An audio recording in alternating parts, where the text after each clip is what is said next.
Buen día, ¿se escucha? Hola, doctor, sí. Se escucha. Bárbaro. Bueno, perfecto. Vamos a ver si prenden las cámaras. Cuando prendan las cámaras arrancamos.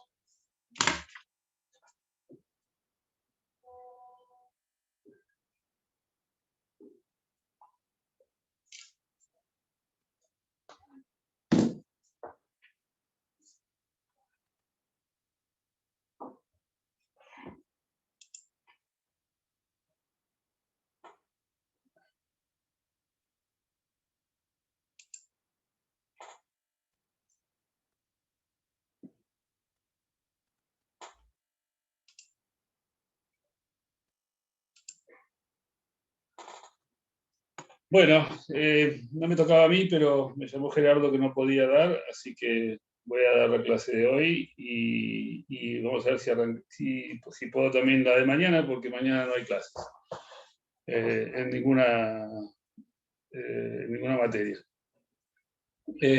Hoy les toca ver el patrimonio como garantía común de los acreedores. Y también yo tenía pensado darles mañana acción subrogatoria y acción directa. Vamos a ver si vemos todo, porque en definitiva todo esto es más o menos el mismo tema. Vamos a ir un poquito más rápido y salteando temas que no son, es decir, todos son importantes, pero temas que por ahí es más fácil que ustedes lo puedan ver y en fin, bueno, nada de esto que les voy a explicar ahora es complicado ni deja de estar en los libros. Por ahí puede haber alguna cuestión práctica que les puede servir un poco más o menos. El primer punto. Ustedes tienen el programa que dice el patrimonio como garantía común de los acreedores, conceptos, fundamentos, artículos, alcances, derechos de doble acreedor, clases de acreedores, etc. Bueno, esto del patrimonio como garantía común de los acreedores es algo que estuvo siempre en la doctrina, no estaba expresamente en el Código de Vélez, si bien podía sacarse de su articulado general, no había una dedicación como tiene este código al punto en forma específica. En definitiva, esto de lo que se trata aquí es de la aptitud económica del deudor para hacer frente a sus obligaciones. ¿Qué es esto de que el patrimonio es la garantía común de los acreedores?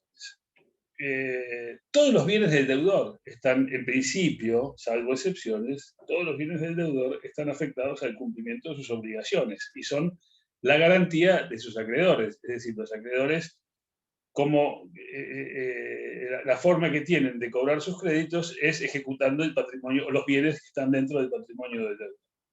Salvo aquellos que este código o las leyes te pueden declarar como inembargables. Es decir, todos aquellos que no son, que son inembargables no están exentos o están por fuera de este concepto de que el patrimonio, o sea, digamos, el patrimonio es la garantía de todos los acreedores y el patrimonio está compuesto por todos los bienes del deudor, pero algunos bienes específicamente están exentos de esta garantía, es decir, no se responde con determinados bienes. ¿Qué son bienes? Para bienes eran las cosas y los derechos, es decir, objetos inmateriales con valor económico. Para el Código Civil y Comercial, el término bien, en sentido amplio, abarca tres cosas. Primero, los bienes del individuo, que son cosas y derechos con valor económico, y el cuerpo humano, sus partes, los cuales no tienen valor económico. Los bienes colectivos y los bienes comunitarios. Hay un artículo que no hay uno similar en el Código de Vélez, que es el 743, que dice bienes que constituyen la garantía. Y dice, los bienes presentes y futuros del deudor constituyen la garantía común de los acreedores. El acreedor puede exigir la venta judicial de los bienes, pero solo en la medida necesaria para satisfacer su crédito. Esto es muy importante. Esta es una concepción nueva, es decir, esto lo que impide es el abuso o es la ejecución por demás de los bienes para satisfacer un crédito. Es decir, los acreedores pueden ejecutar los bienes, pero solo en la medida necesaria para satisfacer su crédito. Y después trae otra concepción en forma expresa, que es que todos los acreedores pueden ejecutar estos bienes en posición igualitaria, excepto que exista una causa legal de preferencia. Esto último, ¿qué quiere decir? Que recepta el principio que se llama la pars conditio, que se conoce como la pars conditio creditorum, que es que todos los acreedores están en un pie de igualdad, excepto aquellos que tengan un crédito privilegiado. O sea, el privilegio es una excepción. Y es un tema que van a ver en las próximas charlas, las próximas clases, con más detalle. No nos vamos a meter ahora en el tema privilegio porque se nos iría la hora completa. ¿Qué es lo importante de este artículo 743? Primero, recepta el principio jurídico reconocido de manera unánime, que es que el patrimonio es la garantía común de los acreedores. Otra de las cosas importantes es que hace mención a bienes futuros. Es decir, yo contraigo una deuda hoy, pero la tengo que pagar dentro de un año. Bueno, todos los bienes que adquiera van a ser la garantía de los acreedores. No es que la garantía o que los bienes con los que yo respondo es los que tengo al momento de contraer el crédito. Son los bienes, todos los bienes que tengan en el momento que tengo que pagar la deuda. O sea, presentes y futuros. Después la norma tiene una cuestión de índole procesal cuando hace referencia a la venta judicial de los bienes, limitando la ejecución a aquellos que resulten estrictamente necesarios para satisfacer el crédito. Y finalmente, como les decía, consigna el supuesto de la pars conditio creditorum o igualdad, o que todos los acreedores se encuentran en un pie de igualdad. En principio, todos los bienes del deudor están afectados al cumplimiento de las obligaciones y constituyen la garantía común de los acreedores. Ahora, los acreedores tienen la facultad de ejecutar los bienes del deudor y cobrarse de ellos, pero esta facultad o esta prerrogativa tiene dos limitaciones, una cuantitativa y otra cualitativa. Cuantitativa lo dice el mismo artículo, solo los bienes necesarios para que el acreedor pueda cobrarse de la deuda. Y cualitativa es cuando por razones de humanidad u otros motivos sociales se excluye legalmente algunos bienes de esta garantía patrimonial, calificando dichos bienes como inembargables.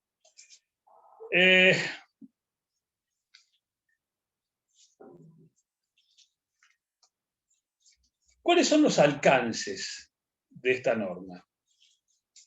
La norma autoriza a los acreedores a realizar los bienes del deudor en remate judicial para satisfacer su crédito, ¿no es cierto? Ahora, a esta limitación, a esta facultad que tiene el acreedor, se encuentra algunas limitaciones porque hay determinados bienes que están excluidos de la garantía. Hay un artículo que es el 744, que lo vamos a ir analizando, que dice cuáles son los bienes excluidos de la prenda común.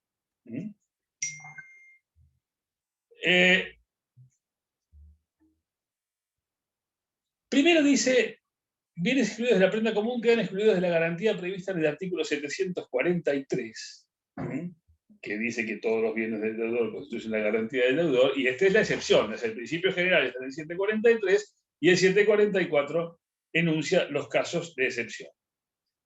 Primero, ropas y muebles de uso indispensable del deudor, de su cónyuge o conviviente y de sus hijos. Esto que no estaba, es novedoso en la ley de fondo, porque estas cosas estaban en el Código de Procedimientos, pero no, y además en la jurisprudencia de cada localidad, pero no expresamente como están ahora en el Código Civil, en la norma de fondo. Entonces, bienes y usos, y muebles, ropas y muebles de uso indispensable del deudor. De su cónyuge conviviente y de sus hijos. Acá, por supuesto, habrá que hacer también discriminaciones, ¿no es cierto?, respecto de qué tipo de ropas, qué tipo de muebles, porque hay muebles que lógicamente integran la garantía, o ropas que podrían integrar perfectamente la garantía. Un Rolex President, por ejemplo, vale $25 millones, uno no puede decir, no, está fuera de la garantía porque es el reloj que usa el deudor. Nadie en su sano juicio podría decir que un bien de ese estilo estaría excluido de la garantía de los acreedores. Después dice los instrumentos necesarios para el ejercicio personal de la profesión, arte u oficio. Eso también estaba en el Código de Procedimientos. Y sigue estando, por supuesto. ¿Y cuáles son los elementos indispensables para ejercer el arte u oficio? Y bueno, depende del arte o oficio que ejerza el deudor. Un abogado será la computadora, en un taxista será el vehículo, en un... depende de cada profesión. En ese sentido, la idea de esto es que el deudor pueda seguir generando bienes y no asfixiarlo, y de esta forma no solo impedirle la subsistencia, sino también impedir el cumplimiento de esa y otras obligaciones. ¿Qué más? Los sepulcros afectados a su destino, excepto que se reclame su precio de venta, construcción o reparación. Es decir, los sepulcros también son inembargables, excepto por el precio de venta. Y siempre que estén afectados a eso, no a otra cosa. Luego dice, los bienes afectados a cualquier religión reconocida por el Estado. Es decir, los bienes de algún culto específico reconocido por el Estado tampoco son embargables.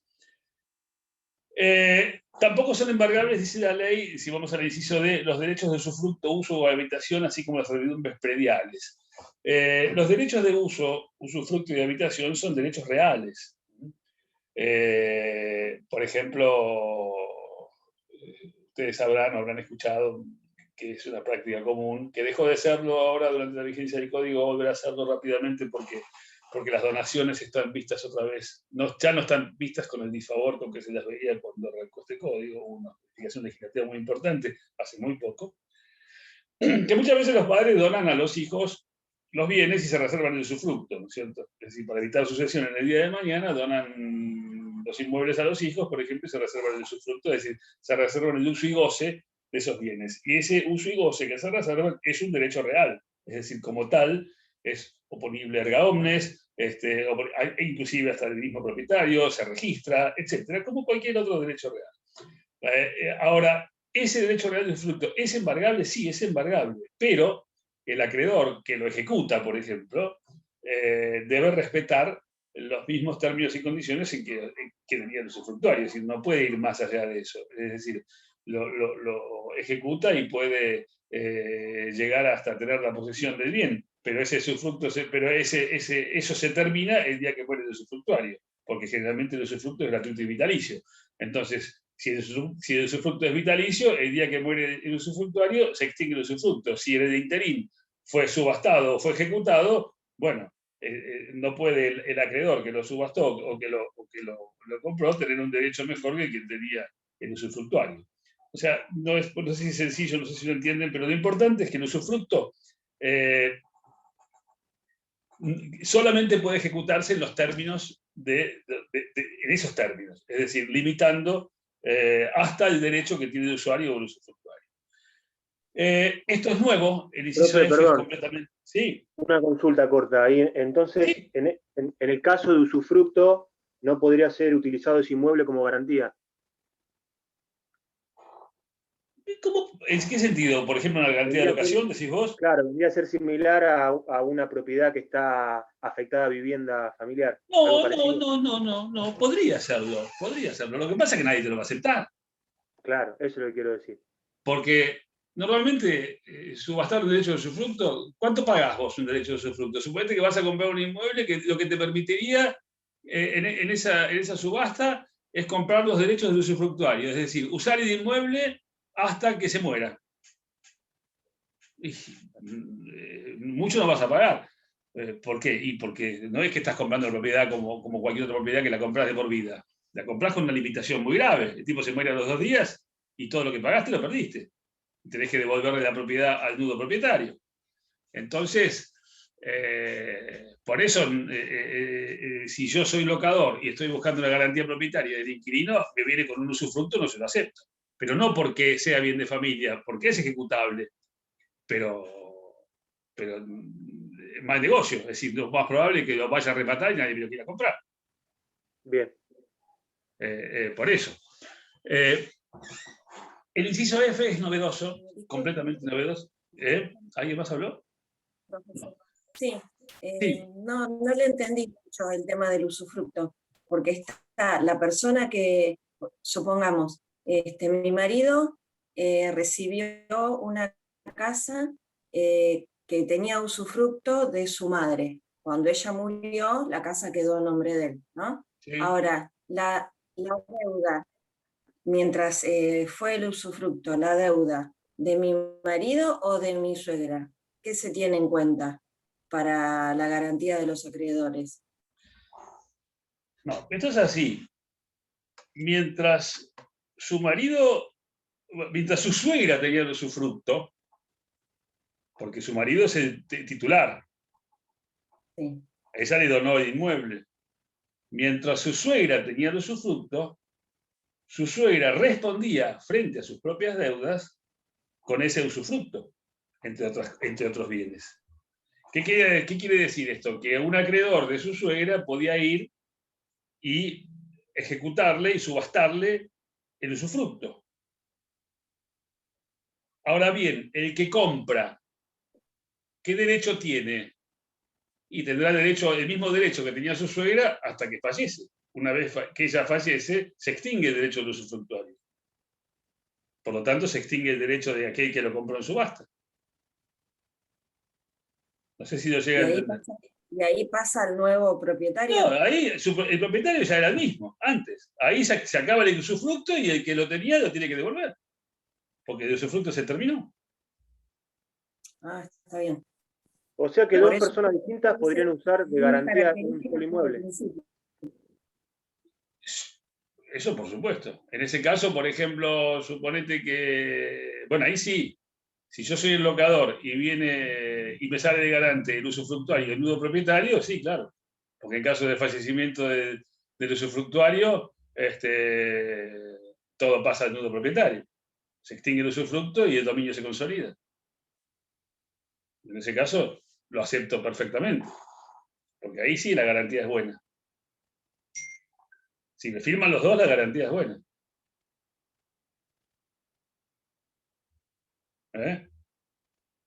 ¿Se entiende? No sé si. Ustedes lo están viendo desde el punto de vista del usufructo. Lo que yo estoy desde el punto de vista de una garantía. Está bien, se lo puede hablar de cualquier forma. Acá lo estamos viendo como si el usufructo responde si puede ser ejecutado o está excluido de la garantía de los acreedores. No, no está excluido. En principio puede ser ejecutado, pero el que lo compra debe respetar los términos del usufructo. No puede comprar un derecho mejor que el que tenía el usufructuario. Esto lo van a comprender mucho mejor cuando estudie el usufructo en profundidad, que lo van a ver recién en derechos reales. Otro tema importante de bienes excluidos de la garantía son las indemnizaciones que corresponden al deudor por daño moral y daño material derivados de lesiones a su integridad física o psíquica. Es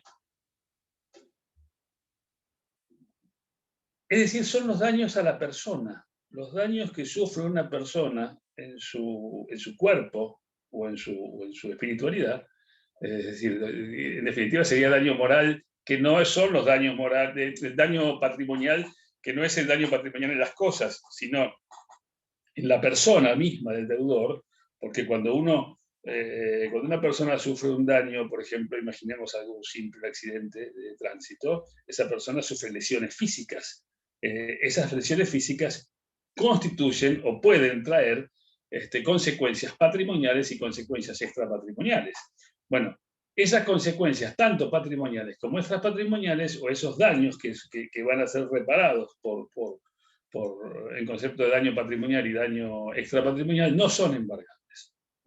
Esto no era así hasta la sanción del código. Eso es una novedad importante y encomiable, es impositivo.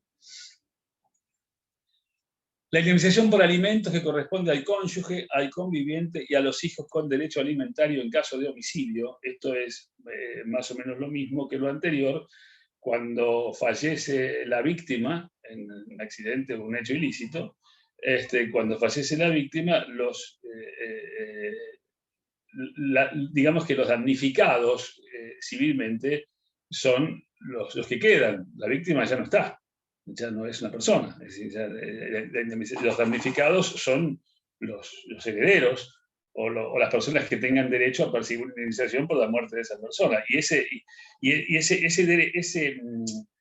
ese carácter es por derecho propio y no por derecho hereditario que tienen las víctimas. Por ejemplo, a un chico le matan al padre, y ese derecho que tiene a reclamar los daños al quien causó el daño es un derecho propio, no es un derecho que tiene por sucesión, sino que es un derecho propio. Pues el daño que le causa a él la muerte de esa persona. Y esos daños son también inembargables. O sea, esas indemnizaciones son también inembargables. Y después los demás bienes excluidos por otras leyes, como por ejemplo las indemnizaciones laborales, el bien de familia, las pensiones y jubilaciones y tantos otros que pueden estar exentos de la garantía de los acreedores. Es decir, el principio general entonces es que se responde con todos los bienes, excepto casos como estos. Luego también hay otro tipo de limitaciones, como las limitaciones en razón de la equidad. Aquí tienen el artículo en 1742, que ya es parte de digamos, del capítulo de la responsabilidad civil, de las fuentes de obligaciones, de la responsabilidad civil como fuente de obligaciones. Y dice el artículo que el juez, al fijar la indemnización, puede atenuarla si es equitativo en función del patrimonio del deudor, la situación personal de la víctima y las circunstancias del hecho, y que esta facultad no es aplicable en caso de dolo del responsable. ¿Qué es esto? Primero, lo que ustedes tienen que saber, que lo van a ver en la materia de derecho de daños, es que el principio general es que la indemnización que debe recibir la víctima debe ser plena en la medida que lo establece el ordenamiento jurídico. Es decir, a la víctima hay que pagarle todos los daños que sufra y que estén en relación de causalidad adecuada con el hecho generador. Ahora bien, hay casos específicos en los cuales el juez puede apartarse de este principio general, porque el juez tiene la obligación, si el daño está acreditado, tiene la obligación de otorgar una indemnización integral. Por supuesto que después esa indemnización el juez la fija, él tiene el criterio para fijarla, es decir, esa integralidad o esa plenitud de la indemnización la va a determinar el juez en base a parámetros. Bueno, no nos vamos a detener en eso ahí, porque nos iríamos mucho a la materia de derecho de daños. Ustedes partan de la idea de que la indemnización debe ser plena, es decir, hay que pagar todo el daño sufrido. ¿Puede apartarse el juez de esta situación? Sí, en algunos casos.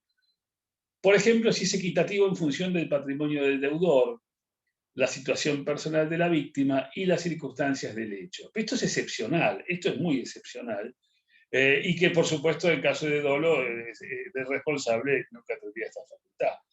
Pero bueno, esto viene de una reforma que se hizo al artículo 1069 del viejo código, del segundo párrafo del 1069, que decía que hablaba de indemnización de equidad, que son aquellos casos en que se conectaba de alguna manera con lo que se denomina daño involuntario. Porque el daño involuntario, el Código Civil de Vélez Arfiel, el principio general es que no se respondía por daño involuntario. ¿Qué es daño involuntario? ¿Qué les parece? A ver si nos entendemos. ¿Qué puede ser? ¿A qué llamamos daño involuntario? ¿Quién comete un daño involuntario? Un accidente, por ejemplo. No. ¿Por qué? Creo que corresponde a las razones de equidad, ¿no? Sí, pero ¿por qué es involuntario el daño? Cuando sufre una fuerza irresistible que no genera voluntariedad al individuo, no Por le hace. ejemplo. Sí. ¿Qué otro Cuando caso? la responsabilidad no se le puede imputar al autor del daño. Por actos reflejo. Cuando no hay acción, doctor. Sí, acción hay. Acción hay. Pero la acción no implica la voluntad. Por ejemplo, vos venís manejando un auto y atropellás a una persona sin querer. ¿Eso es daño voluntario o involuntario?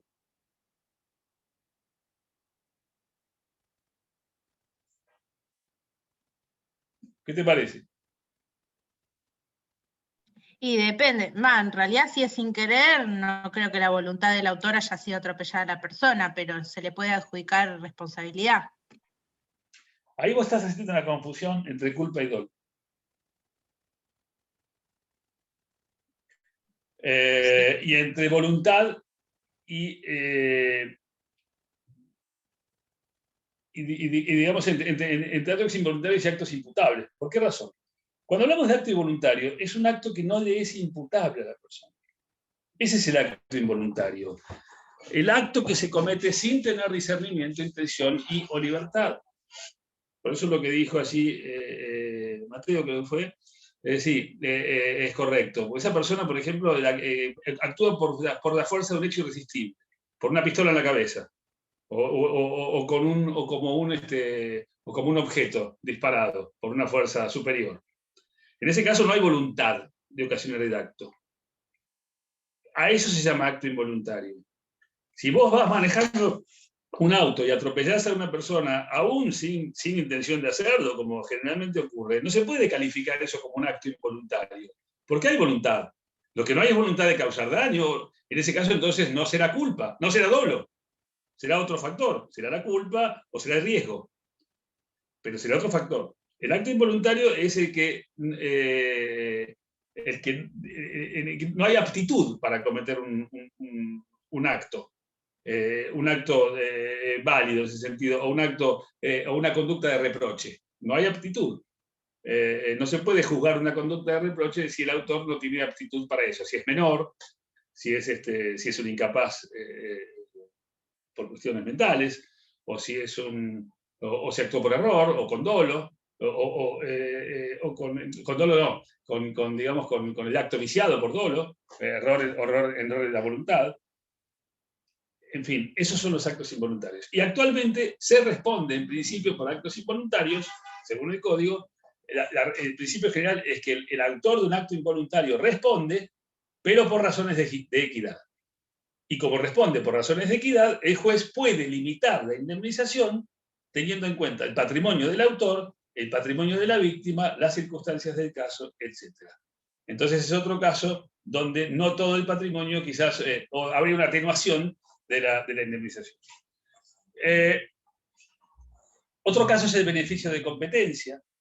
El beneficio de competencia, que es un derecho que se otorga a ciertos deudores para que paguen lo que buenamente puedan según las circunstancias y hasta que mejoren de fortuna.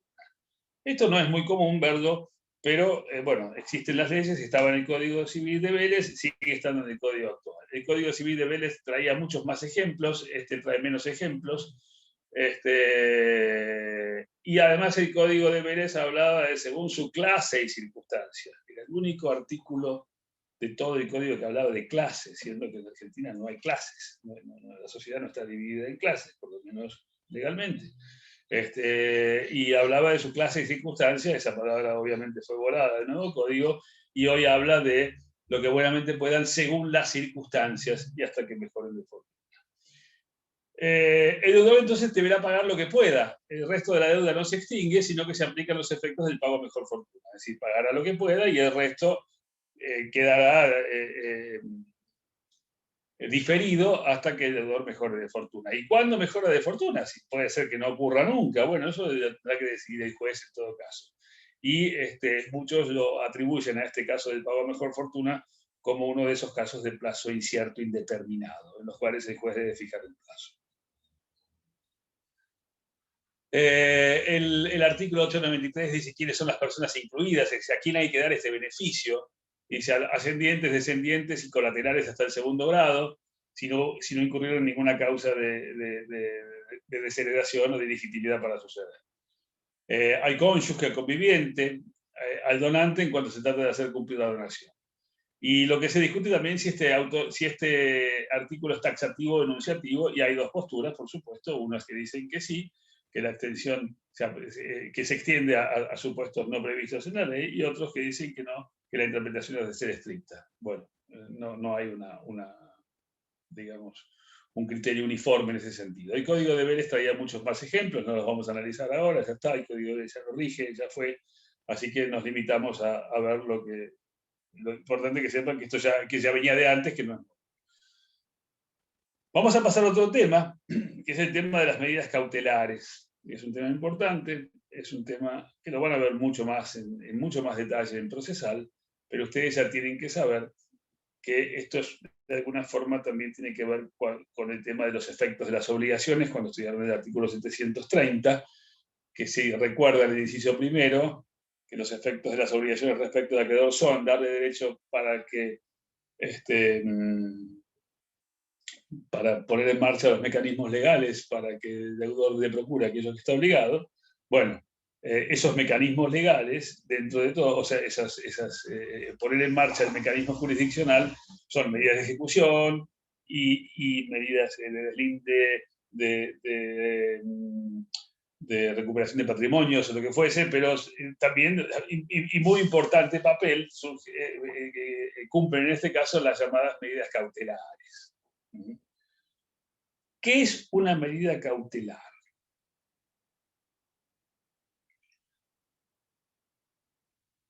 ¿Cuáles son los requisitos de procedencia? ¿Cómo se traban? Y eso respecto de los diferentes bienes. En principio, una medida cautelar es una medida que toma el juez, inaudita parte, quiere decir sin escuchar a la otra parte, y la toma antes, generalmente, antes de estar definido el derecho,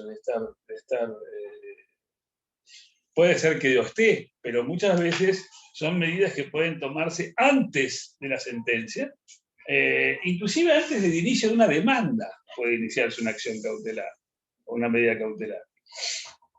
¿Para qué son? ¿Cuál es el objeto de una medida cautelar? El objeto de una medida cautelar... Prevenir un daño. ¿Cómo lo explicarías eso?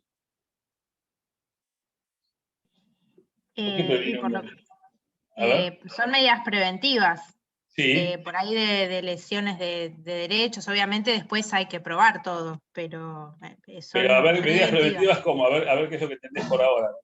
Una restricción de acercamiento, por ejemplo. Una medida penal. ¿Puede ser por el peligro en la demora, profe? Sí. No sé si califica una restricción de acercamiento. Sí, entiendo que sí, que podría calificar como una cautelar.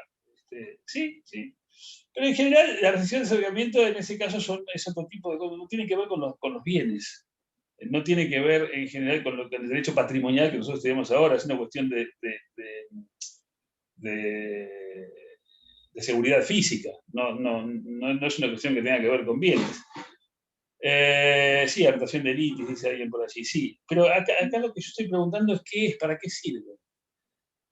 ¿Cuál es el objetivo de trabar una medida cautelar? ¿Cuál es el objetivo de trabar una... La solvencia del deudor.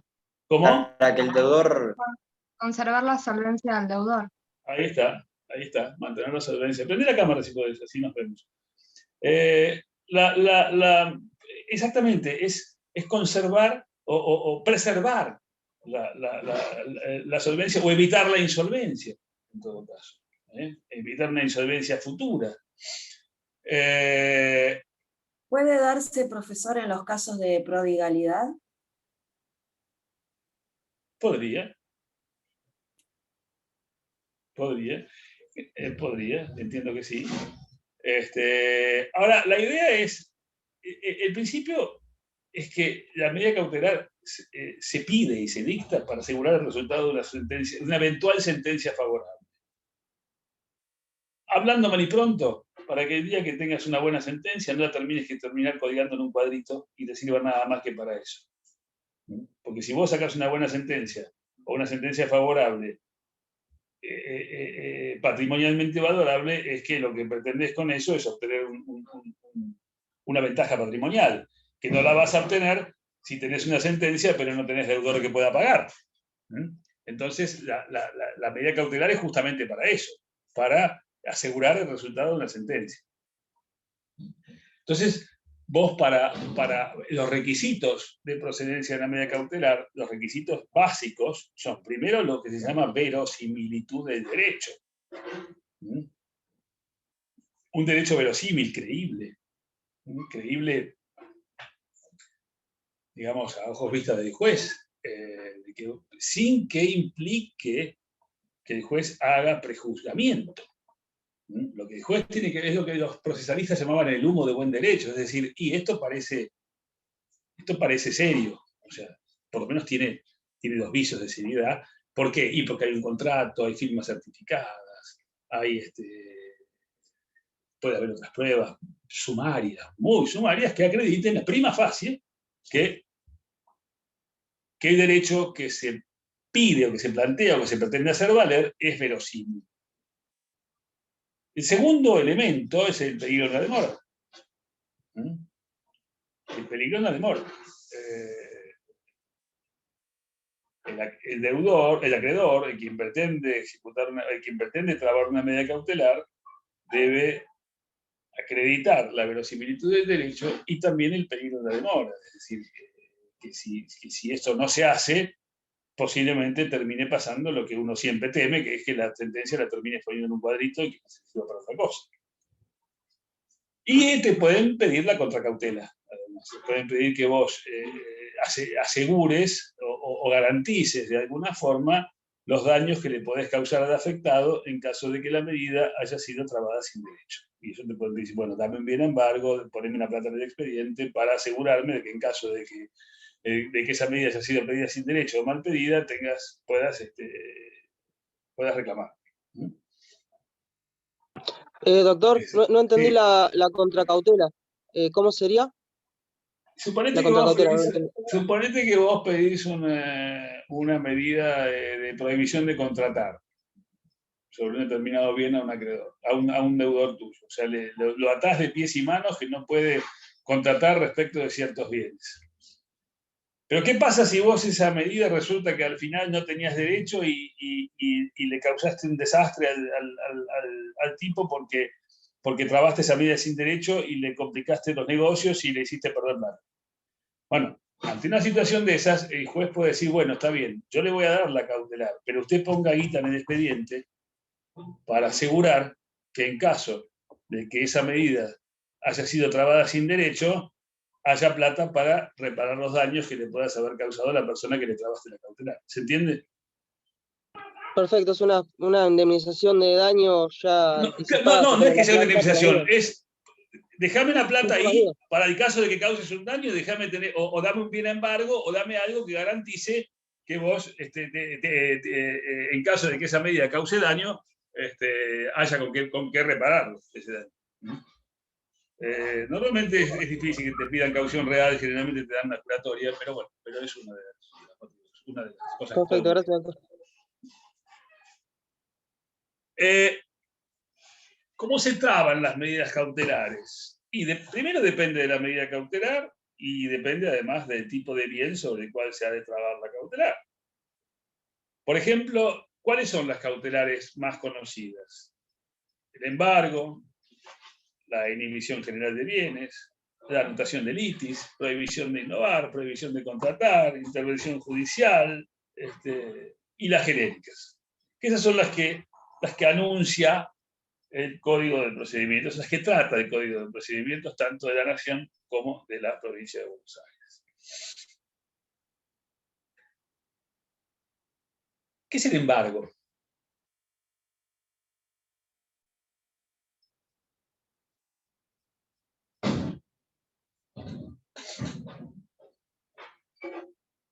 El embargo es primero es la individualización del bien. Si vos vas a embargar un bien, primero tenés que individualizarlo. ¿Qué es lo que vos pedís? Pedís embargo sobre los bienes del deudor. Bueno, el juez te va a decir, bueno, denuncia el bien a embargo. ¿Cuál es el bien que quiere embargar? Bueno, el inmueblecito en el 9º piso del departamento, bla, bla, bla, nomenclatura catastral, etcétera, matrícula tal, identificás el bien, ¿cierto? Bien. El embargo supone la individualización del bien y la indisponibilidad del bien. No solo lo individualizas, sino que el juez, al otorgar la medida, lo declara indisponible. Es decir, vos ya no podés disponer libremente de ese bien. Si fuese un inmueble, ¿cómo se traba el embargo? ¿Dónde se traba? ¿Dónde les ¿En parece el registro de propiedad puede ser? En el registro de propiedad, exacto. Si son bienes registrables, si son bienes registrables, se traban en los respectivos registros. Si es un auto, se traba en el registro de propiedad automotor. Si es un inmueble, se traba en el registro de la propiedad inmueble. Si es un buque, en el registro de buques. Si es una aeronave, en el registro de aeronaves. Es decir, se traba el inmueble, se traba el embargo en el registro de acuerdo al bien que corresponda si se trata de un bien registrable. Si son bienes no registrables, ¿cómo se trabaría el embargo? ¿Cómo haces para embargar un reloj, un televisor? Qué sé yo, ya no sé qué bienes muebles hay embargables, pero puede haber muchos. Pasa que hay pocas subastas de bienes muebles. Pero bueno, supongamos que se trata de bienes muebles. ¿Cómo los embargás? Los bienes muebles que no están individualizados, no están registrados, el embargo se hace a través de la presencia del oficial de justicia en el lugar donde los bienes están.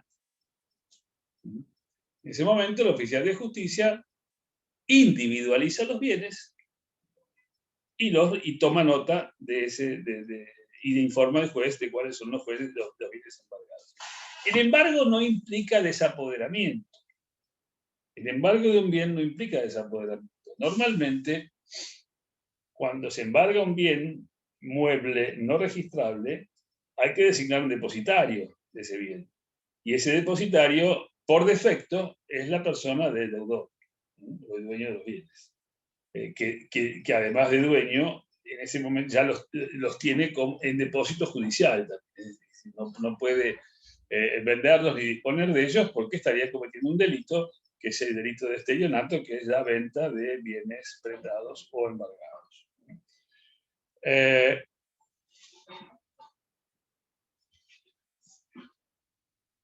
Si no conoces bienes del deudor, ¿qué haces?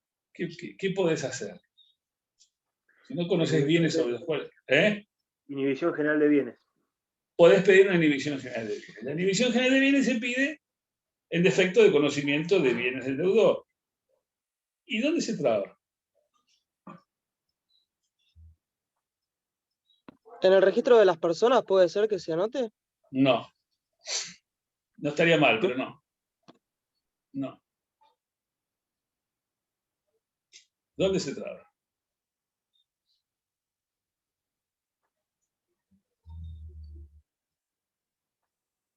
En el registro de la propiedad correspondiente, dice. Claro, bueno, suponete que vos lo anotás en el registro de la propiedad inmueble. ¿No es cierto? Vos le anotás al deudor una inhibición general de bienes en el registro de propiedad inmueble de la provincia de Buenos Aires. Porque vos vivís en Mar del Plata. Y tu deudor también, y el juicio lo iniciaste en Mar del Plata, y pedís una inhibición general de bienes, y el juez te la concede, y vos le escribís en el registro de propiedad de la provincia de Buenos Aires. Y el tipo es dueño de 4 BMW nuevos. Y los vende. ¿Los puede vender? Antes de que lo embarguen, sí, pero como está embargado, no. No, está inhibido en el registro de propiedad inmueble de la provincia de Buenos Aires. Tiene 4 BMW convertibles, último modelo. ¿Los puede vender? Creo Sí, que no. si están embargados, Sí, deberían estar lo puede anotados en el vender, registro porque- de Están embargados, del no. automotor, ¿o no? No están embargados. Lo único que hay es, vos no sabías que el tipo los tenía. Vos pediste una inhibición, la trabaste en el registro de propiedad inmueble de la provincia de Buenos Aires. Resulta que el tipo tenía 4 autos y los vendió. ¿Los podía Pero si vender? estaban a su nombre, para pero mí si los sí tenía a lo su puede nombre, no están en vender. el registro Y antes de estar automotor. embargados, sí. Antes de estar embargados los puede vender. Es más, No, antes está embargado, está inhibido. Está inhibido, no embargado, está inhibido. ¿Puede Está ser que inhibido. valga de manera extensiva la inhibición? Que sea en ¿Cómo? cualquier registro. Puede ser que la inhibición general valga, digamos, se interprete de manera extensiva. Por lo tanto, en cualquier registro valga para todo. No, vos podés estar inhibido en la provincia de Buenos Aires y vender la Patagonia entera. Profe, pero si era titular del vehículo, la titularidad no está en el registro del automotor de esos 4 autos. Sí, pero si vos no le trabaste el embargo en el registro de propiedad automotor, de inhibición en el registro de propiedad automotor, la trabaste en la provincia de Buenos Aires. En el registro inmueble, en el registro de propiedad inmueble. O sea, vos tendrías que haber trabado también la inhibición en el registro de propiedad automotor, si no querés que venda automotores. Claro. Y si tiene un campo en la Pampa, también trabarlo en la provincia, o sea, si tiene un campo, ya sabes que lo tiene, se lo vas a embargar. Pero vos no sabés si el tipo tiene estancias en Santa Cruz o campos en Formosa. No tenés idea. Y el tipo te puede estar vendiendo todos los campos que tiene en Formosa y en Santa Cruz y vos lo tenés embargado, inhibido en la provincia de Buenos Aires. O sea, moraleja, inhibirlo en todas partes, pero tenés que tener bolsillo de payaso para inhibirlo en todas partes. Porque en ningún lugar trabar las inhibiciones es gratis. Todo te van a cobrar. Gestor, sellados, etcétera. Te va a salir carísimo. O sea, no hay un registro nacional de inhibiciones. Lo cual, en ese sentido, es un problema bastante grave. Porque debo repetir, la inhibición general de bienes es muy limitada. Es decir, opera en el registro en que vos la trabas. Si vos la trabas en el registro de inmueble de la provincia de Buenos Aires, por supuesto, el día que vas a ver qué tipo va a vender un inmueble, el escribano pide el certificado de inhibiciones y aparece inhibido, no puede vender. Pero si vos vas a transferir un auto, no te van a pedir el certificado de inhibiciones del registro de propiedad inmueble. Vos no estás inhibido en el registro de propiedad automotor, el auto lo vendiste. Bueno, Entonces, eso doctor, depende a qué bien sea. O sea, la inhibición general rige para cada tipo de No, la mueble, inhibición general vos pedís que se anote donde vos quieras. Vos como acreedor le pedís al juez libre inhibición general de bienes a todos los registros provinciales de todo el país. Bueno, tenés 23 más Cava, creo que 24. Ahora entendí. Bueno, después contame cuánto te salió la cuenta. Y si, profe, y si es tan lógico, ¿por qué no existe un registro nacional? Me gustaría tener la respuesta, pero no la ¿O es tengo. un guiño para los que tienen muchas propiedades y demás? No creo en la teoría de la conspiración. Hay un dicho que dice: nunca atribuya a la maldad lo que puede ser adecuadamente explicado por la estupidez. Y yo creo que se puede explicar en ese sentido. Y somos inútiles, somos inoperantes. La verdad que es lo que somos. Creo que las pruebas están absolutamente al canto de lo que somos. Como si nos creemos los más vivos del mundo, somos los más bobos de todos. Lamentablemente se ve. Es decir, no tenemos más que ver cómo estamos viviendo, lo que venimos viendo desde hace tantos años, que esto viene en decadencia cada vez peor. Y ese tipo de... A veces en otras cosas tenemos leyes de avanzada, tenemos cosas muy buenas, pero después en los hechos muchas veces no se cumplen. También hay un exceso de legislación en Argentina, hay un exceso total de legislación. Pero bueno, estas cosas que parecen elementales, ¿por qué no se hace? No sé qué tan difícil puede ser, la verdad que no lo sé. O sea, yo soy un simple abogado, en ese sentido no tengo conocimiento sobre cuestiones de esa índole, como para poder decir cuál es la razón por la cual eso no se implementa. Pero me parece que sería muy sencillo, un registro nacional de inhibiciones y punto. Como dijo ahí Adán, que es el registro de las personas. Bueno, ahí tendrías un caso. Lo que pasa es que el registro de las personas también es un despelote. Andá a conseguir datos sobre si no tenés la fecha exacta de fallecimiento de una persona, es muy complicado conseguir los datos. Tampoco funcionan muy bien esos registros. Pero bueno, es perfectible. El problema es que nuestro sistema es un sistema federal y cada provincia tiene su registro. Entonces, es lógico que los embargos se anoten en el registro de donde está inscrito cada bien. Pero la inhibición sería mejor que fuese si realmente se quisiera que tenga un efecto importante, debería haber un registro nacional de inhibiciones donde todo lo que... capaz que estoy diciendo pavadas, por ahí mi te dice: no, eso es inviable por X. Bueno, puede ser, no lo sé. Pero lo que sí te digo, te puedo describir la situación hoy. Lo que pasa es eso. Vos podés estar inhibido en la provincia de Buenos Aires y vender la Patagonia entera. Y nadie está haciendo nada ilícito. No estaba trabado de inhibición, lo vendí. Punto. Y el acreedor, es decir, el deudor vendió bienes teniendo deudas. Sí, bueno, perfecto. Pero el que compró de buena fe. No tenía por qué saber.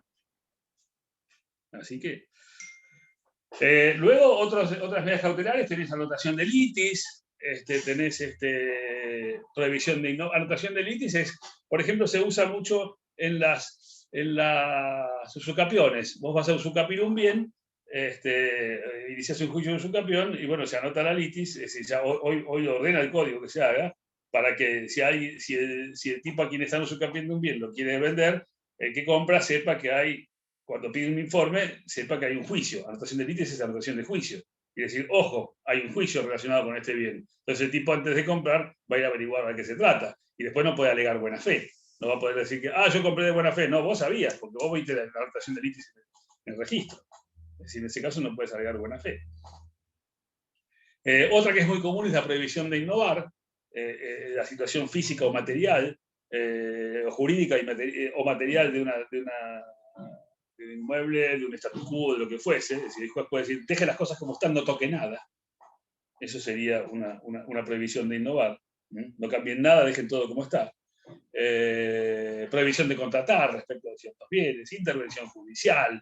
Es decir, vos podés, a un deudor podés intervenir de su negocio, podés intervenir, podés meter un recaudador, si el juez lo ordena, podés meter un vedor o un administrador, etc. Bueno, son intervención judicial en los negocios del deudor. Y finalmente las genéricas, que bueno, si no está previsto en el menú que tenés del Código de Procedimientos, de cuáles de las medidas cautelares, bueno, podés pedir al juez que dicte una que no está dentro del menú, pero que adecua para el caso concreto. Bueno, eso se llama medidas cautelares genéricas. Por ejemplo, los amparos en el 2001, cuando la gente, cuando los agarró el corralito y la gente metió los amparos, en ese sentido lo que el juez dictaba, cuando ordenaba devolver el dinero al amparista, era una medida cautelar innovativa. Es decir, modifique la situación, dele la plata y después hablamos.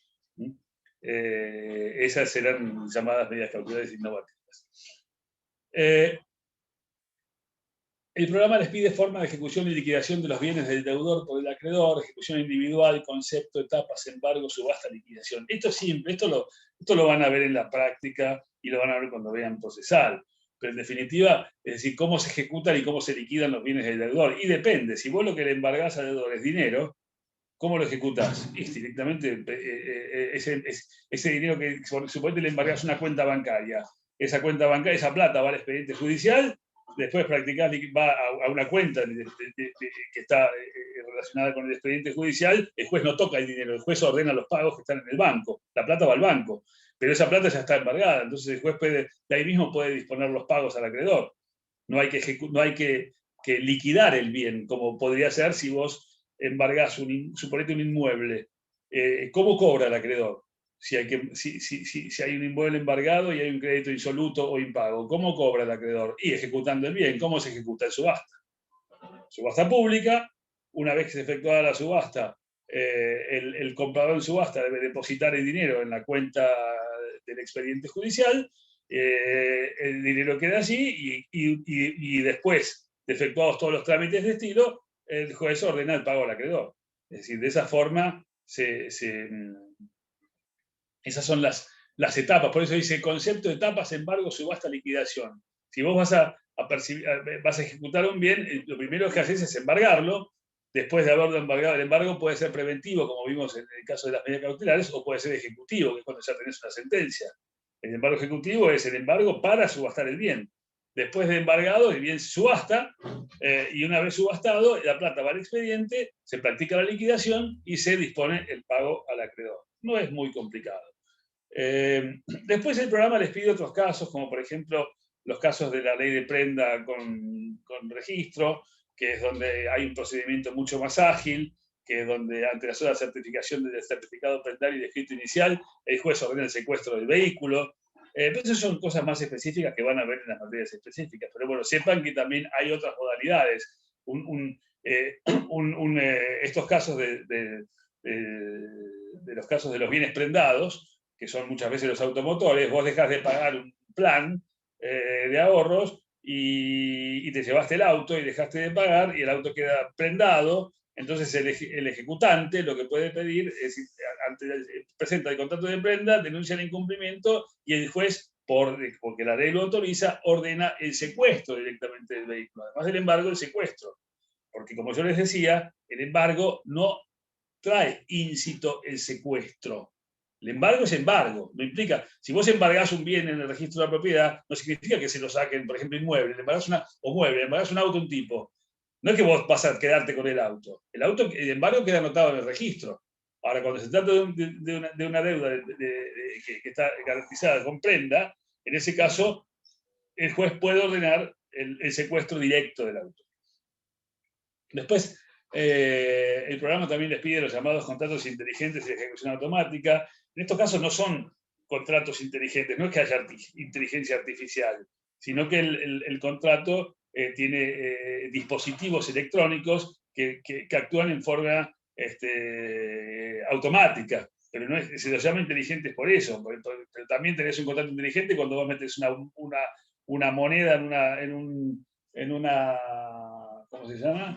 En un aparador donde hay Coca-Cola, si te sale, elegís la cosa y te sale, eso también se lo podría llamar un contrato inteligente.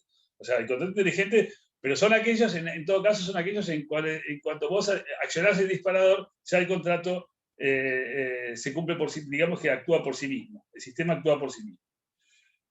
Parece novedoso, pero reitero, no es tanto. Las máquinas estas existen hace mucho tiempo. Después les pide también liquidación en procesos universales, en quiebras, etc. Bueno, en quiebras lo que tienen que saber, en procesos universales, en concursos y quiebras, tienen que saber que hay un proceso donde va a parar todas las juicios de contenido patrimonial, van a parar a un solo proceso, que es el proceso universal, que sea de concurso o de quiebras. Bueno, en ese caso, todo se concentra allí, las demandas se hacen ante el síndico, y a través de un periodo de verificación, y también, por principio, los bienes se ejecutan a través de la sindicatura. Y después se determina quién cobra y quién no cobra de acuerdo a sus privilegios, etc. Bueno, es un tema que lo van a ver con muchísimo más detalle cuando vean la ley de la materia. Lo que tienen que saber ahora, repito, es que todo se concentra en un solo proceso y que vos no podés ir a una quiebra a pedir un embargo o a pedir una subasta de un bien determinado. Eso se hace a través de la sindicatura y cobrarás cuando te toque cobrar de acuerdo a los privilegios y a la posición que tengas dentro de esa especie de listado que digamos que puede haber entre los diferentes acreedores que se presentan a un proceso concursal. Vamos a pasar a ver otro tema, que es el tema que habría que ver mañana, que es la acción subrogatoria y la acción directa. Un esfuercito más y en menos de media hora terminamos. Doctor, La acción, sí. ¿puedo hacerle una pregunta que me quedó de... Sí, lo que quieras. En realidad está relacionado también con penal. Yo quería saber en el caso de que se trabe una inhibición general de bienes, Sí. como una cautela en un proceso penal, para después poder indemnizar de la parte civil, poder indemnizar los daños. En ese caso que interviene, digamos, la parte penal, ¿se puede pedir una contracautela por si en realidad la persona era inocente, por ejemplo? Y eso Sé que sí, estoy podría mezclando ser. la materia, Pero no, normalmente eso en materia penal, yo nunca he visto que se fijen contra cautela. Nunca lo he visto en materia penal. Generalmente se fija, inclusive la inhibición general de bienes, se fija con un autoprocesamiento. Tengo entendido, en general. No, en esos casos no te piden la contracautela. Directamente. Ahora, hay que ver por qué fijan, porque muchas veces te fijan la inhibición general de bienes para el pago de costas o cosas por el estilo. Si se trata de la acción civil, ahí es distinto, porque si se trata de la acción civil en el proceso penal, cosa que también es posible hacer, en ese caso la acción civil tiene todas las disposiciones, se aplican todas las disposiciones de la ley civil. O sea que en ese caso sí, si vos pedís una inhibición general de bienes en un proceso, en una acción civil dentro del proceso penal, sí, pues si el juez podría fijarte en ese caso una contracautela. Claro, perfectamente. Perfecto. Sí, perfectamente. Igual no es el caso generalmente porque no está previsto que vos puedas trabar medidas cautelares en los daños, en general cuando no tenés un contrato o alguna cosa. En general no proceden, cosa que tampoco a veces es muy feliz ese tipo de soluciones porque a vos un proceso de daños te da todo el tiempo del mundo para insolventarte. Mientras tanto no te pueden hacer nada hasta que no haya una sentencia. Entonces, eso también puede ser hasta contraproducente muchas veces, por lo menos injusto. ¿Qué es ¿qué es el tema de la acción subrogatoria? ¿Qué es esto? La acción subrogatoria es el principio, puede ocurrir que una persona no ejercite sus derechos contra sus deudores por diferentes motivos, ¿no es cierto? Generosidad, desidia, falta de interés, imposibilidad material, entre otras cosas. Es decir, hay muchas razones por las cuales un acreedor no toma medidas respecto de sus créditos para asegurar el cobro de sus créditos. Mientras ese acreedor tenga solvencia, la cuestión no tiene importancia, ¿no es cierto? Pero las cosas cambian. Puede ser que ese acreedor, que es mi deudor, que es acreedor de otros, no tenga interés porque si incorpora bienes a su patrimonio, sus acreedores se los van a embargar. Entonces puede ser que el tipo le convenga no hacer nada para evitar que le embarguen los bienes. En ese caso existe lo que se llama la acción subrogatoria, que es una facultad conferida a los acreedores, en virtud de la cual ellos pueden gestionar los derechos y acciones que el deudor deja abandonados.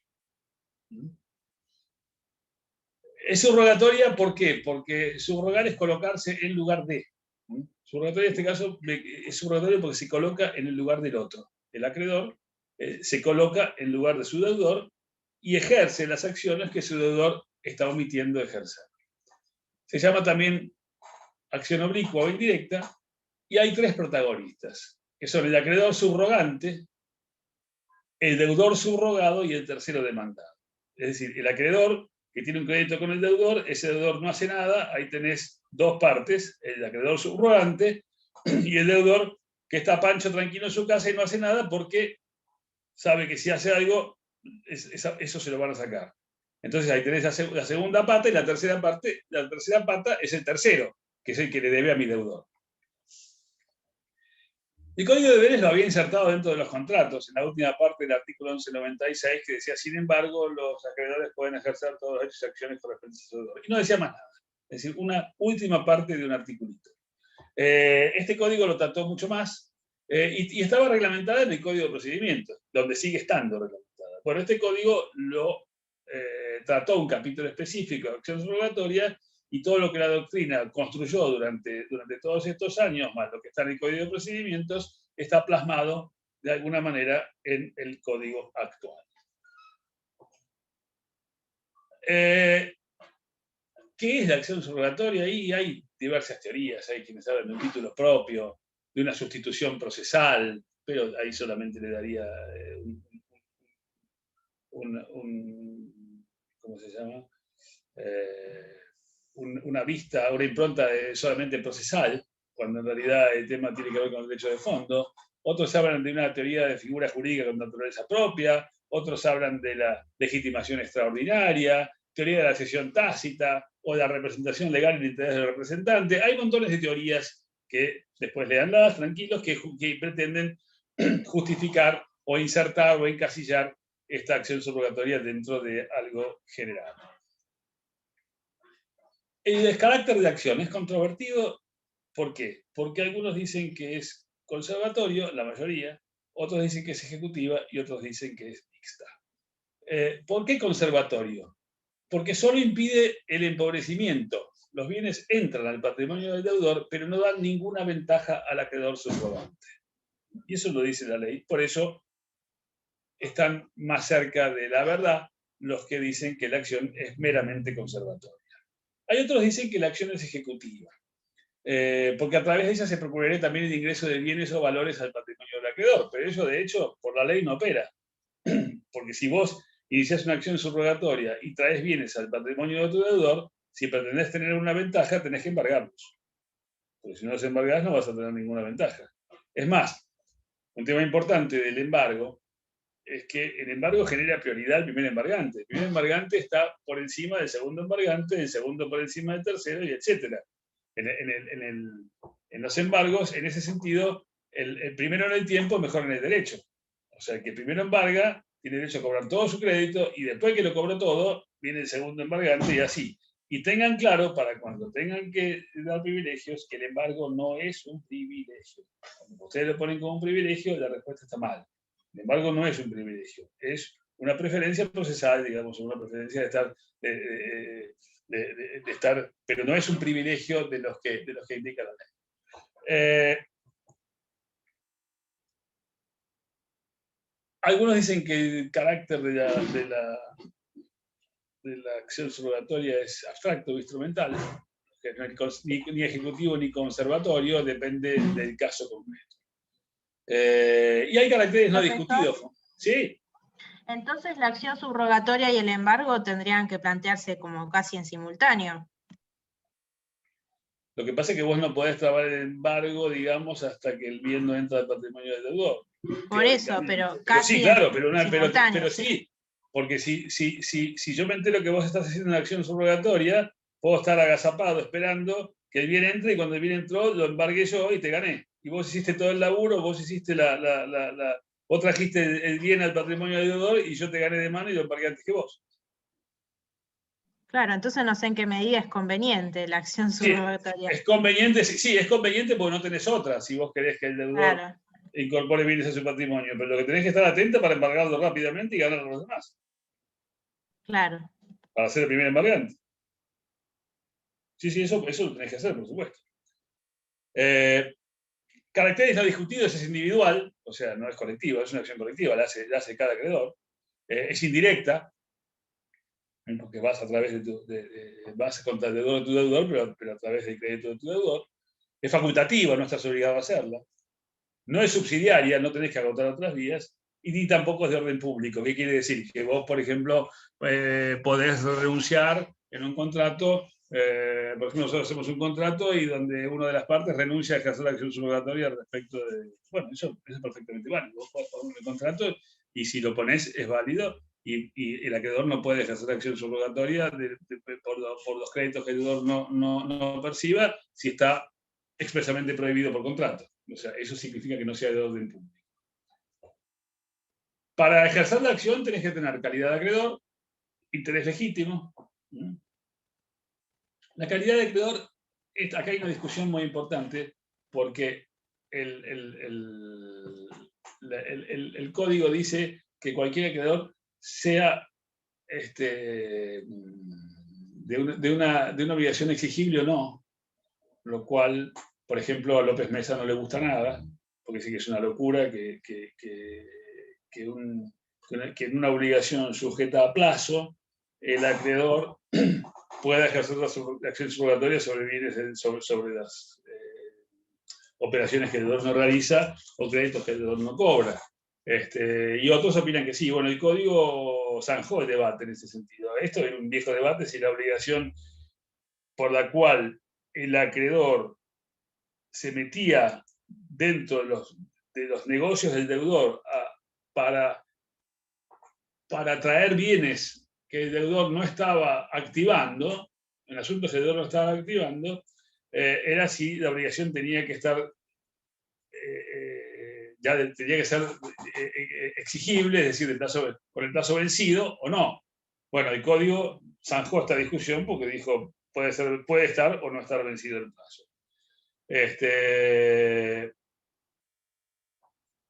El tema es discutible, pero lo cierto es... Porque el principio general es que vos no te podés meter en los negocios de tu deudor. El principio general es que cada uno maneja sus bienes. Vos no podés meterte en los negocios de otro. Pero bueno, la acción subrogatoria por eso es excepcional. Tiene que darse determinados requisitos. Primero, la calidad de acreedor. Y segundo, el interés legítimo. Este interés puede estar ligado a la inactividad del deudor, a la falta de recursos, pero fundamentalmente ese interés legítimo tiene mucho que ver con la insolvencia. Porque si el tipo es solvente, si el deudor es solvente y decide no cobrarle sus créditos a un grupo de gente porque no se le canta, pero eso es problema de él. Vos no tenés ningún derecho a meterte y decir a quién.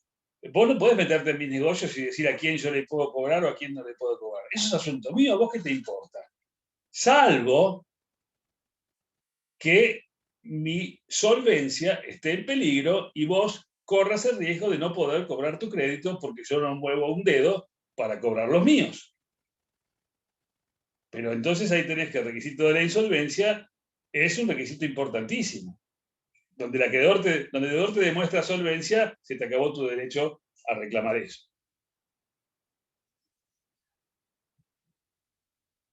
Y respecto del deudor, los requisitos son que haya inacción, que puede resultar de la negligencia, de un ejercicio abusivo de un derecho, de la imposibilidad de ejercerlo. Puede ser imputable o no, esa imposibilidad no importa. Lo cierto es que por algún motivo vos no lo estás ejerciendo. Y que haya una situación de riesgo o peligro para el acreedor en caso de que esto no se lleve a cabo. El 740 dice que el deudor debe ser citado para que tome intervención en el juicio. Eso ya lo decía el Código de Procedimientos. Decía que el deudor debía ser citado y que el viejo Código de Procedimientos, el viejo, el actual, que sigue vigente, en el artículo 112, dice que antes de conferirse traslado al demandado se cita al deudor. Es decir, vos iniciás la acción subrogatoria y antes de que el juez le confiera traslado al deudor de mi deudor, primero va a citar al deudor. ¿Y el deudor qué puede hacer? Primero, formular oposición. Dice, no, yo me opongo a que vos me ejerzas la acción subrogatoria y ¿por qué? Por este y este motivo. Bueno, lo decidirá el juez. Y decís que este pedido es improcedente. El deudor puede decir también, bueno, no, está bien, la demanda la meto yo. Vos salís, que la demanda la meto yo, sigo yo. Entonces, me echaron, porque vino el deudor y dijo que se ocupa él, ¿y yo qué hago ahora? ¿Quedé pintado? No. Intervengo en el proceso como tercero. Puedo controlar lo que hace, para que no se me duerma y no me diga que sí, que lo hace y después no lo hace. Entonces puedo controlar. Y respecto de las condiciones relativas al objeto, puede ser cumplimiento de un contrato, entrega de objetos, escrituración de un bien, meter una prescripción, meter una caducidad, meter recursos. Un abogado puede meter un recurso en caso de que te interese defender su quota litis y el acreedor y su cliente no lo hace. Es decir, hay muchos casos, es infinita la variedad. No es que haya un catálogo de casos en los cuales vos podés meter la acción subrogatoria y buscar algo que no lo podés meter. Sí hay casos en que no lo podés meter. Por ejemplo, los derechos y acciones que por su naturaleza solo pueden ser ejercidos por su titular. Por ejemplo, los derechos de la personalidad, la imagen, el honor, la identidad personal, la integridad física,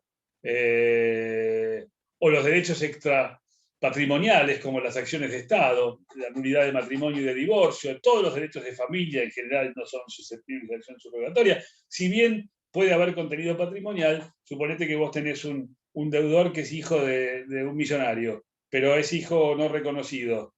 Entonces vos decís, pucha, si este tipo cobra su herencia, yo cobro, porque si inicia la acción de filiación, el día de mañana va a poder reclamar, va a tener una herencia millonaria y yo voy a poder cobrar. Bueno, no podés vos meter la acción subrogatoria de filiación. Eso es un derecho personalísimo de él. Si él no quiere, no lo hace.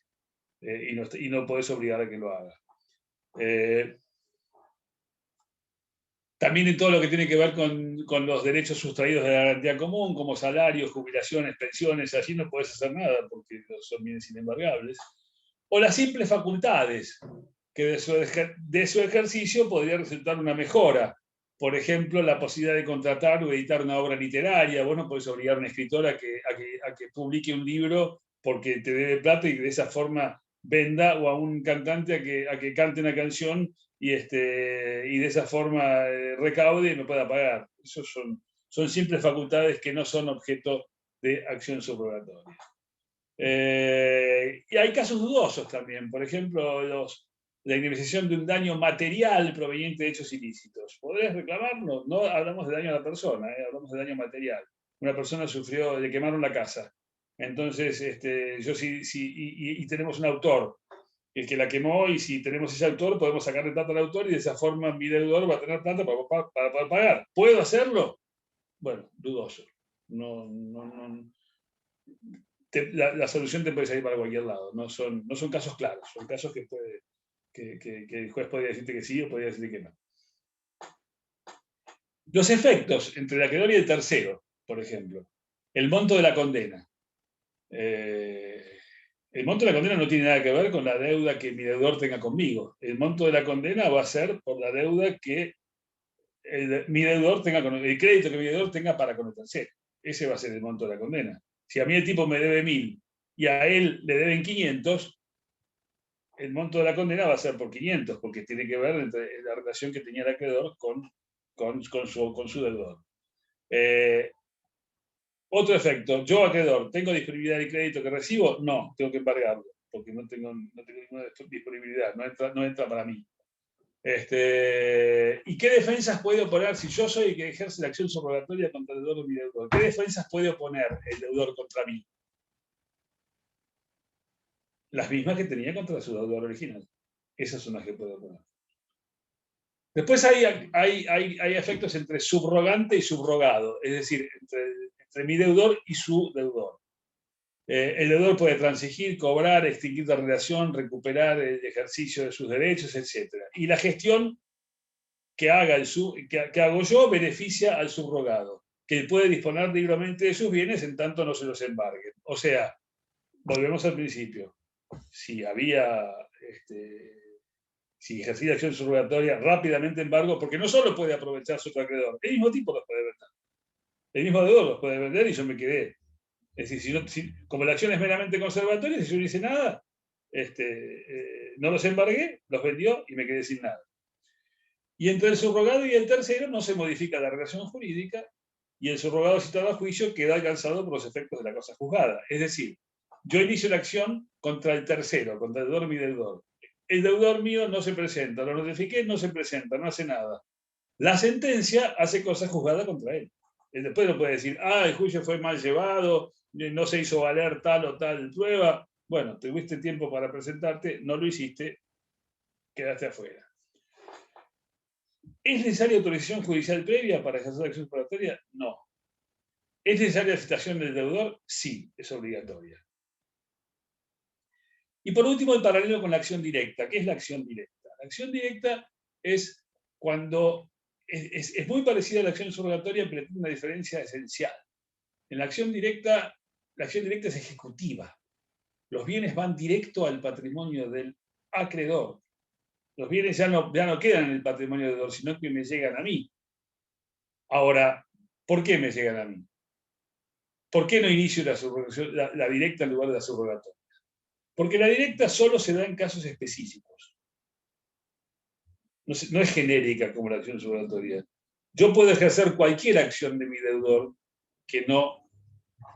en la cual él está ahí dormido y no hace nada. Puedo ejercer cualquier acción de él, de cualquier crédito que no cobra, que no tenga nada que ver con lo que me debe a mí. Y eso es la acción subrogatoria, que la hago para acrecentar o conservar el patrimonio de mi deudor. En cambio, la acción directa son las acciones derivadas de subcontratos. Por ejemplo, para tener un ejemplo fácil y sencillo, yo te doy una propiedad en locación, te la alquilo, y vos la subalquilás. Que en principio está prohibido, pero sí. No, en principio está permitido. Si no está expresamente prohibido en el contrato, está permitido. Vos la subalquilás. Entonces, vos no me estás pagando a mí el alquiler. Yo puedo ir contra vos o contra el subinquilino. Ahora, ¿cuál es el límite? Y siempre menor. Si vos me debes 100 y el subinquilino te debe 80, yo al subinquilino no le puedo reclamar 100. Mi acción prosperará por 80. Y si vos me debes a mí 80 y el subinquilino te debe 100, y la acción mía será también por 80. Es decir, siempre será el monto menor. Las diferencias son que la acción subrogatoria es conservatoria y la acción directa es ejecutiva.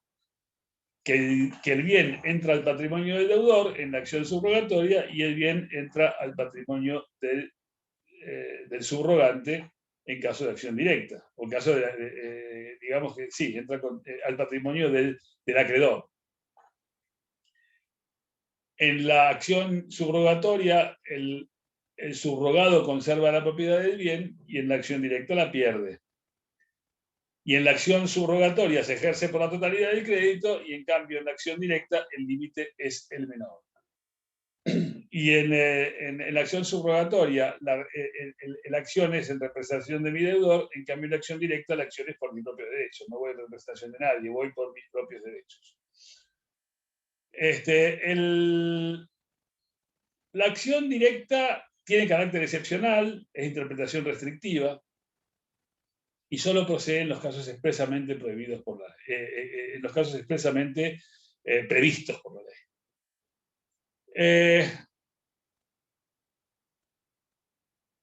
También están los casos de subcontratos que tienen que este nuevo código ha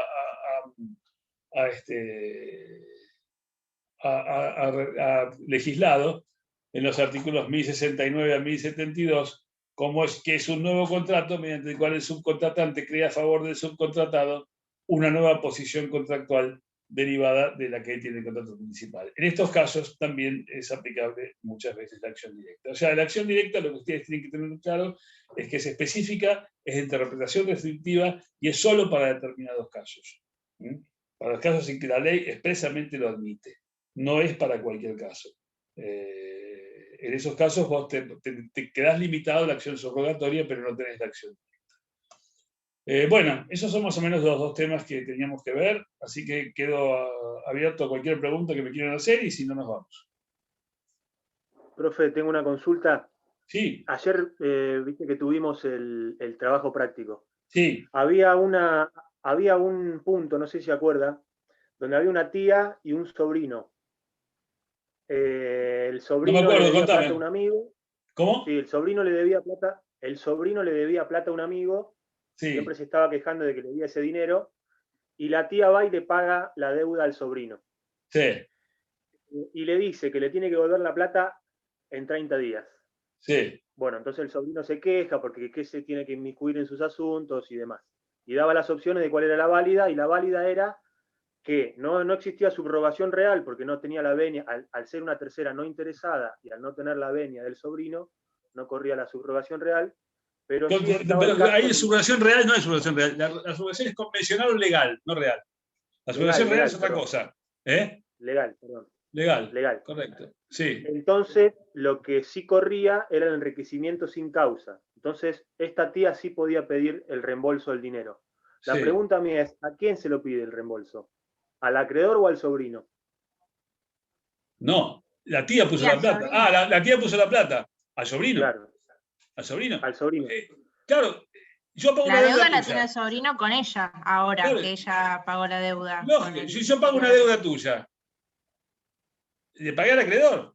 ¿A quién le reclamo lo que pagué tuyo? ¿A vos? Pero ya bien, yo porque lo llevo a la lógica, ¿no? Al ser un amigo, y quizás el amigo después se la perdonaba la deuda, o se lo devolvía llevándolo y trayéndolo al partido de fútbol, o lo que sea, porque era un amigo. ¿Por qué tiene que venir la tía y decirme en 30 días ahora me tenés que volver la plata que vos le debías a tu amigo? Porque por lo pronto tu amigo la recibió. O sea, muy amigo, era muy amigo, pero la guita la agarró. Sí. Entonces, vos ya no puedes decir capaz que me la perdonaba. Y lo cierto es que ahí hubo un beneficio económico para vos y un detrimento patrimonial para tu tía. Y como no hay ninguna otra acción que lo justifique, habría no habría ninguna otra acción que puedas, no que lo justifique, sino no habría ninguna otra acción que puedas iniciar o que puedas ejercer, te queda el enriquecimiento sin causa, que es una acción residual, que es cuando no hay ninguna otra cosa para hacer. ¿Y con respecto al plazo que le da 30 días? Y el plazo yo te puedo dar, acá hay una cosa, la obligación es de exigibilidad inmediata. No está sujeta a plazo. Si yo pago una deuda tuya, no tenés plazo para pagarme. Vos me tenés que pagar ahora. Yo te puedo decir, mirá, pagame en 30 días. Pero eso te lo puedo dar yo. Pero vos no tenés derecho a tener plazo en ese sentido. Salvo que la deuda con tu amigo no hubiese estado vencida. Entonces, tu tía no puede tener un mejor derecho en ese sentido de pagarte. Ella tiene que respetar el plazo de la deuda original. Claro, por eso el ejemplo no decía ningún tipo de vencimiento, era una deuda de palabra con un amigo, y entonces ahora la tía le está dando 30 días. Porque es una obligación de exigibilidad inmediata. Si no tiene ningún tipo de vencimiento ni nada, se entiende que la obligación es de exigibilidad inmediata. Si no hay un diferimiento de ningún tipo de la obligación, es de exigibilidad inmediata. Y en ese caso no hay plazo. Y el plazo yo te puedo dar, de onda te puedo dar ese plazo. Decirte, mira, te doy 30 días, pero te puedo decir pagame mañana o pagame ahora. Y tengo tanto derecho a hacer una cosa como la otra. Está bien. Sí, sale perjudicado el sobrino. O sea, por un lado no, porque tenía una obligación y la cumplió el acreedor. Pero es que el sobrino en este caso ha experimentado una ventaja patrimonial, una reducción de su pasivo. Porque esa deuda la tenía. Pero ahora se transforma en otra obligación, del mismo monto, y con menos plazo. No, ¿por qué con menos plazo? Con más plazo. Y bueno, puede ser con más porque está bien. Si no está estipulado, entonces es de cumplimiento inmediato. Bueno, puede ser, está bien. Claro, es exigibilidad inmediata, es decir, no había un plazo estipulado. La tía no puede tener una mejor posición que la que tenía el acreedor original. Claro. Eso ni hablar. Claro. No podría adquirir una mejor posición. Claro, porque a mí me confunde con los usos y costumbres. Había otro ejemplo de si tenía que llevar la computadora al domicilio del que se la había pedido, o sea, jurídicamente tenía que llevar la computadora al domicilio de quien había contraído la obligación al momento de contraerla, ¿no? De la computadora. Entonces, en usos y costumbres, yo te presté la computadora, tráemela a mi casa y listo. No, venía a buscar la compu, no te veo, estás afuera, venía a buscar tu computadora. Pero perdón, eso no es usos y costumbres. Sí. Eso es la ley. La ley Claro. determina que por defecto, el lugar de cumplimiento de la obligación es el domicilio del deudor. Es el domicilio del deudor. Exacto, sí. Si no hay nada pactado, es el domicilio del deudor. Claro. Jurídicamente es así. Jurídicamente es así. Claro. Pero la deuda esta que tenía este sobrino con el amigo, sí. En el uso y costumbre no es de cumplimiento inmediato. Le va a dar la plata cuando te la tenga, si no tiene ningún plazo estipulado.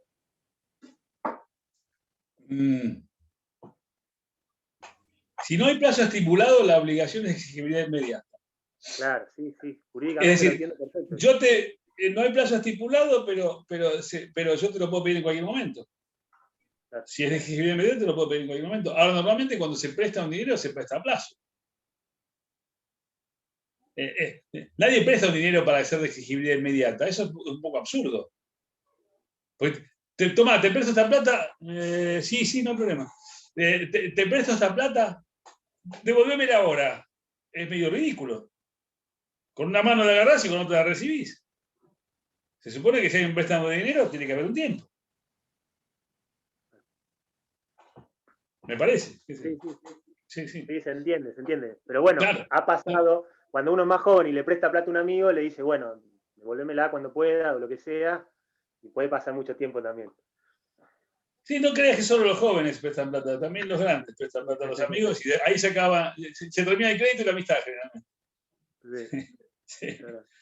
Sí. Bueno, chicos, nos estamos viendo la semana próxima, ¿sí? Chao, gracias. Gracias, profe. Nos vemos, chicos. Hasta luego. Que tenga buen día. Igualmente. Gracias.